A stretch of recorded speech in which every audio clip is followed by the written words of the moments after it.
Hello friends, आज मैं बताऊंगी गुड़हल प्लांट में अगर कलियां नहीं बनती, फ्लावर नहीं आते तो इसके लिए क्या क्या करना है आपको, और इसका सलूशन बताने वाली हूँ। तो जिससे प्लांट में भर भर के फ्लावरिंग होगी। साथ में फर्टिलाइज़र बताने वाली हूँ जो बहुत ही ज़्यादा ताकतवर फर्टिलाइज़र है। और कभी कभी क्या होता है, प्लांट की ग्रोथ तो सही से होती है लेकिन प्लांट में बर्ड्स नहीं बनते, कलियाँ नहीं बनते। तो इसके लिए भी सॉल्यूशन बताने वाली हूँ। साथ में मैं ये बताऊंगी प्लांट में जो कलियां गिरती रहती हैं पीले होकर, और प्लांट की पत्तियां पीले होकर गिरते हैं, इसका सलूशन बताने वाली हूँ। और जो प्लांट है इसका ग्रोथ बिल्कुल नहीं है। जब से प्लांट लाकर लगाया है नर्सरी से, तब से वैसा का वैसा ही पड़ा हुआ है। प्लांट में ना ही कोई नई ग्रोथ है, ना ही फ्लावरिंग है। तो इसके लिए मैं सलूशन बताने वाली हूँ। और ये जो प्लांट है इसको हेल्दी रखना बहुत ज़रूरी है। तो साथ में देखिए इसकी मिट्टी सही होना ज़रूरी है। तो ये देखिए मिट्टी बहुत ही पोरस मिट्टी है जो मैं अपने सभी प्लांट के लिए बनाती हूँ। और ख़ासकर हिबिस्कस में जो मैं देती हूँ वो सैंड मिलाकर मिट्टी बनाती हूँ, साथ में मैं राइस हस्क भी देती हूँ। तो मिट्टी का रेशियो मैं हमेशा से आपसे शेयर करती हूँ, फिर भी बता देती हूँ। गार्डन सॉइल अगर 50% लिया है तो आपको कम से कम 10% राइस हस्क मिलाना पड़ेगा। अगर मिट्टी बहुत ज़्यादा चिपचिपी है, और बहुत ज़्यादा अगर चिपचिपी नहीं है, नॉर्मल मिट्टी है, तो थोड़ा सा सैंड मिलाइए। 20% सैंड मिलाइए, साथ में 30% आपको कंपोस्ट देना पड़ेगा। तो कंपोस्ट, सैंड और मिट्टी मिलाकर सही से आपको बनाना है।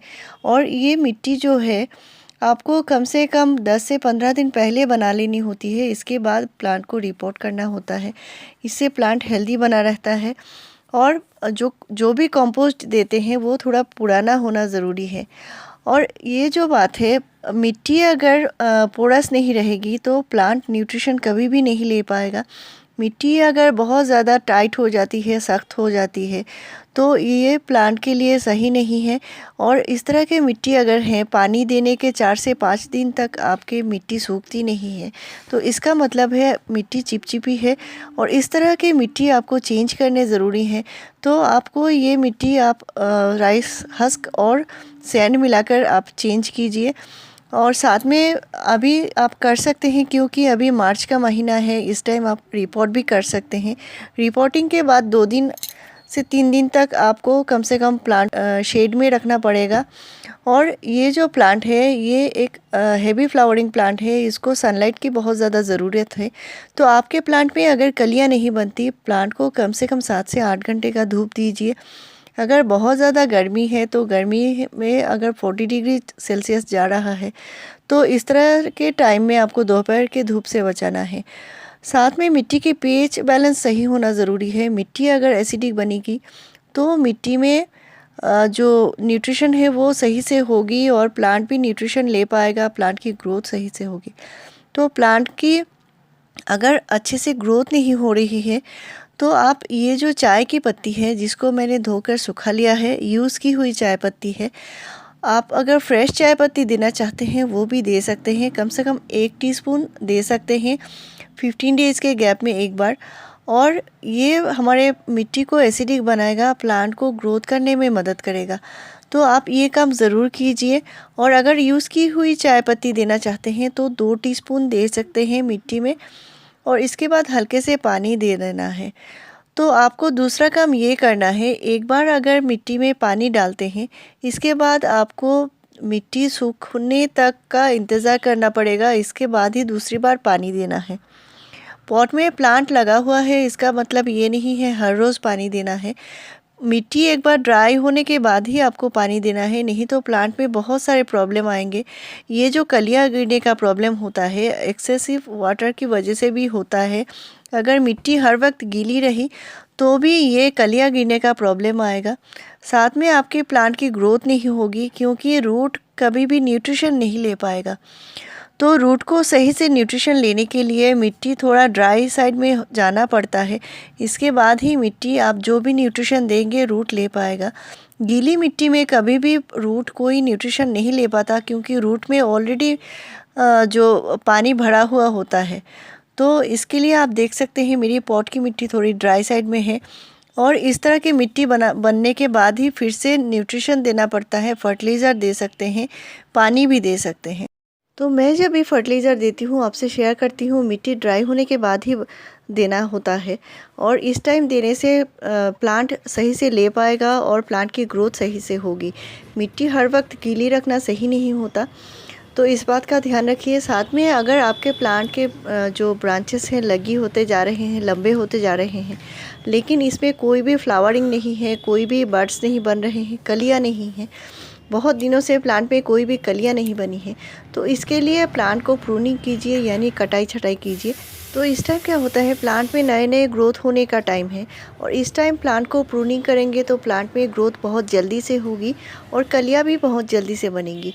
तो इस तरह आप प्लांट के ब्रांचेस को कटाई कीजिए, 4 से 5 इंच तक काट सकते हैं। और अगर प्लांट बहुत छोटा है तो बहुत ज़्यादा नहीं है, थोड़ा सा पिंचिंग कर सकते हैं, इससे भी प्लांट में नए शूट आएंगे। और पिंचिंग कैसे करना है इस पर मैंने लास्ट वीडियो में शेयर भी किया है और ये जो वीडियो है आप देख सकते हैं, इसमें मैंने न्यूट्रिशन बताया है प्लांट में अभी मिट्टी में कौन कौन सा न्यूट्रिशन देना है, क्योंकि मिट्टी में कंपोस्ट न्यूट्रिशन सही से देना ज़रूरी है। और ये मिक्स फर्टिलाइज़र के बारे में बताया है मैंने। और आज जो बता रही हूँ ये एक लिक्विड फर्टिलाइज़र है जिसमें बहुत सारे माइक्रो न्यूट्रिएंट्स हैं जिनसे प्लांट में बहुत ज़्यादा कलियाँ बनने में मदद करेंगी।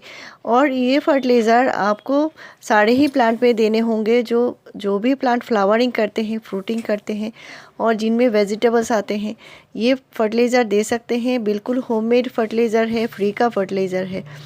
और मैं जो बता रही हूँ ये प्लांट के ग्रोइंग का टाइम है, तो इस टाइम आपको न्यूट्रिशन बहुत अच्छे से सही से देना है।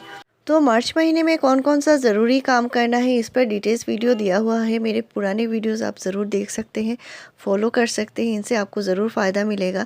साथ में मैं बता रही हूँ प्लांट में जो ग्रोथ होती है लेकिन प्लांट में फ्लावरिंग नहीं होती, तो हम कभी कभी क्या करते हैं, अक्सर प्लांट में जो गोबर खाद है वो डाल देते हैं, नाइट्रोजन फर्टिलाइज़र होते हैं, कंपोस्ट डाल देते हैं, लेकिन प्लांट को फ्लावरिंग के लिए जो ज़रूरी होते हैं उस पर पोटेशियम फर्टिलाइज़र की भी ज़रूरी होती है। साथ में माइक्रो न्यूट्रिएंट्स भी देने पड़ते हैं। तो माइक्रो न्यूट्रिएंट्स में आप क्या दे सकते हैं इस पर मैंने डिटेल्स वीडियो दिया हुआ है, लेकिन आज जो बता रही हूँ ये एक होममेड माइक्रो न्यूट्रिएंट्स है। साथ में इसमें भरपूर मात्रा में पोटेशियम भी होगा।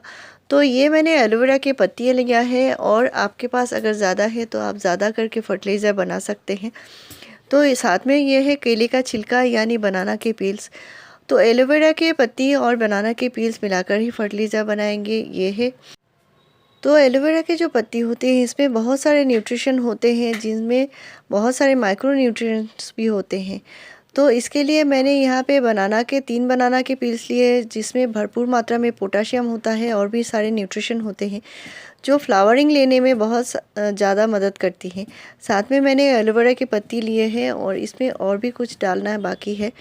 तो यहाँ पे जो रखना है इसको कम से कम 1 दिन के लिए रखना है, यानी 24 घंटे के लिए रखना है। तो इसमें पानी जो लिया है मैंने 200 ml पानी लिया है और यहाँ पे ये है गुड़, यानी गुड़ जो होता है ये फर्टिलाइज़र को फर्मेंट करता है और जो न्यूट्रिशन है उसको बहुत ज़्यादा बढ़ा देती है। इससे क्या होता है, प्लांट को ज़्यादा से ज़्यादा न्यूट्रिशन एक साथ मिलती है और प्लांट हेल्दी बना रहता है।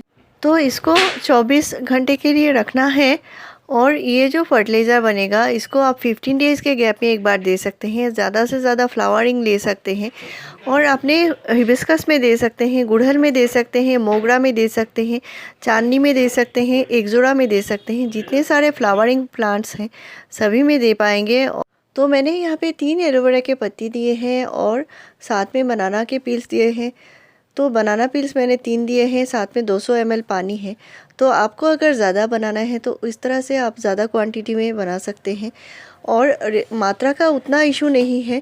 और आपको ये जो फर्टिलाइज़र है इसको अच्छे से डाइल्यूट करके देना है, यानी जितना फर्टिलाइज़र है आपको 3 गुना पानी मिलाकर ही प्लांट में देना है। तो 100 से 200 ml तक प्लांट में दे सकते हैं और इसके 10 डेज़ बाद आपको दूसरा कोई फर्टिलाइज़र प्लांट में देना होगा। ऑर्गेनिक फर्टिलाइज़र के ऊपर 200 से ज़्यादा वीडियोस मेरे चैनल पर आपको मिल जाएंगी, उनसे आपको ज़रूर फ़ायदा मिलेगा। प्लांट में भर भर के फ्लावर ले सकते हैं। मेरे चैनल में आपको ऐसे ही बढ़िया जानकारी मिलती रहेगी। मेरे चैनल को ज़रूर सब्सक्राइब कीजिए।